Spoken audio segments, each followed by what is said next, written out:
Manchester City's 2012 title-winning team, where are they now? What's happened to the squad that pulled off such a memorable comeback? Manchester City's dramatic 2012 title success may never be surpassed as the most iconic finale in Premier League history. Needing to win on the final day of the season to stop bitter rivals Manchester United from beating them to the title, City were trailing 2-1 to QPR as the game ticked into the 90th minute. An Edin Dzeko equalizer gave Roberto Mancini's side hope, and then, with seconds left, Sergio Aguero has presented with one last opportunity. Steadying himself, he smashed in an unstoppable 94th-minute winner that sent the Etihad Stadium into ecstasy and sent ripples around the footballing world. That moment will never be forgotten, and, at City, neither will the players. But what did they do next? Number 1. Goalkeeper, Joe Hart. Just 25 and the first-choice goalkeeper for both City and England in 2012, the potential seemed limitless for Hart following the maiden Premier League title success. While he helped City to another title 2 years later, Pep Guardiola made it clear that he would not be his number one when he took over in 2016. After mixed spells at Torino, West Ham, Burnley, and Spurs, he was Celtic's goalkeeper for last season's Scottish Premiership victory. Number 2.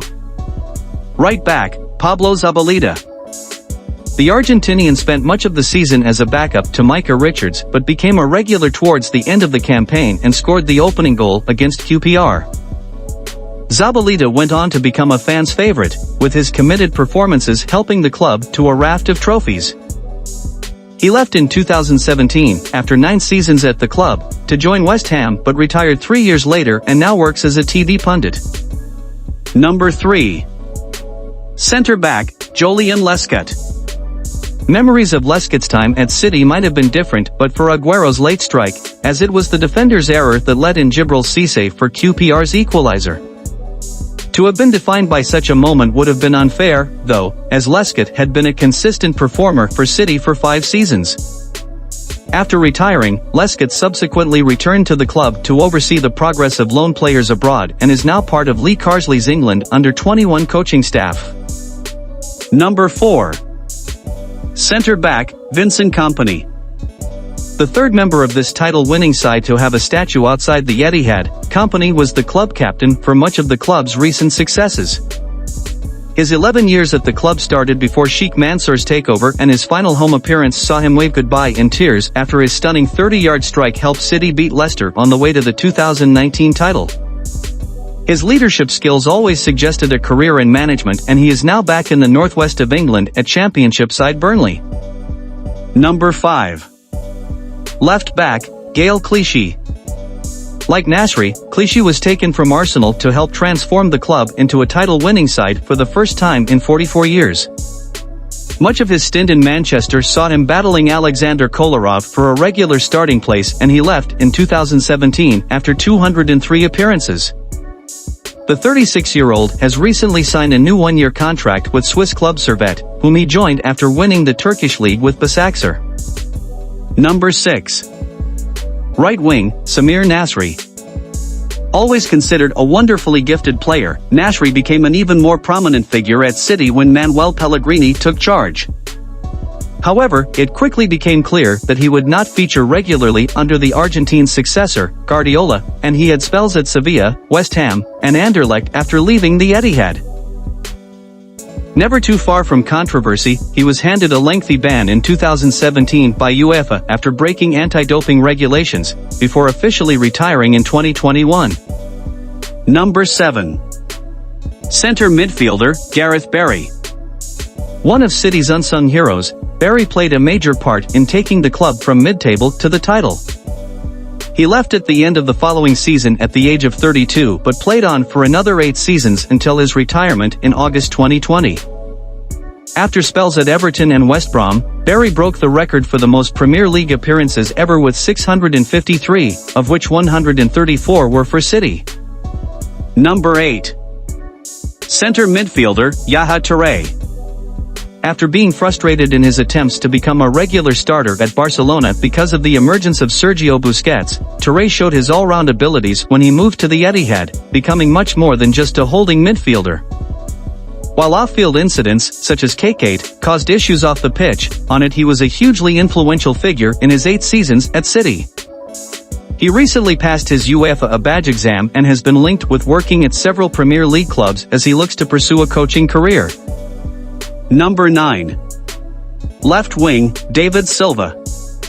After 10 years at the club, the midfielder left in 2020 but was denied a proper farewell, and even the chance to unveil the statue constructed in his honor, because of the coronavirus pandemic. Silva, though, will forever be remembered as one of City's greatest players, after winning 14 trophies, along with the World Cup and European Championship with Spain. Still playing in La Liga with Real Sociedad, the shy and retiring playmaker has made no secret that he would one day like to return to his native Gran Canaria. Number 10. Striker, Carlos Tevez. Even for a controversial figure like Tevez, the 2011-12 season was quite something, with the former Manchester United forward walking out mid-season following a bust-up with Mancini after allegedly refusing to come on as a sub in a Champions League defeat to Bayern Munich. He returned in February and helped turn the season around, but he eventually left for Juventus after one more season at the Etihad. Tevez finally retired at the age of 37 and is now in his first coaching role as boss of Argentine side Rosario Central. Number 11. Striker, Sergio Aguero. Although his goal against QPR would be the most iconic of his career, his debut season was only the beginning for a striker that would become a club legend. Cohen became City's all-time record scorer with 260 goals, smashing Eric Brooks' record set in 1939, and became the top-scoring overseas player in Premier League history. After 10 years and 14 trophies, including 5 titles, he joined Barcelona but retired shortly after due to a heart condition. Number 12. Sub, Mario Balotelli. Mancini had huge faith in his fellow Italian when he signed the striker in 2010, but Balotelli never delivered on his obvious potential. Indeed, it is telling that his pass for Aguero's title-clinching goal was the only assist of his City career. Balotelli joined AC Milan the following season and has since had spells at Liverpool, Nice, Marseille, Brescia, and Monza, while his last international cap was in July 2018. I think that was my biggest mistake, to leave City, Balotelli, now with Turkish outfit Adana Demirspor, said in March 2022. Now that I'm older, I know that I shouldn't have left at that time. Number 13. Sub, Edin Dzeko. The Bosnian gave City hope with a late equalizer against QPR, and he remains a cult hero at the club, with his name still regularly sung at the Etihad. Signed from Wolfsburg, he scored 72 goals in 189 appearances before joining Roma and then switching to Inter. With City short on strikers recently, a potential return was mooted, and while many fans would have been delighted to have him back, Guardiola was always unlikely to sign a player that had already turned 30 when he left the club permanently in 2016. Number 14. Sub, Nigel de Jong. Throughout City's first Premier League title-winning season, Mancini had used De Jong as a sub when they needed a breakthrough, as his introduction always allowed Yaya Touré to play further forward. But it became clear that he was not part of the Italians' long-term plans, and he was sold to AC Milan before later enjoying spells at LA Galaxy, Galatasaray, Mainz, and clubs in Qatar. Having retired in 2021, De Jong now works as a TV pundit but also has a luxury car business, which he started in Hamburg before he moved to City.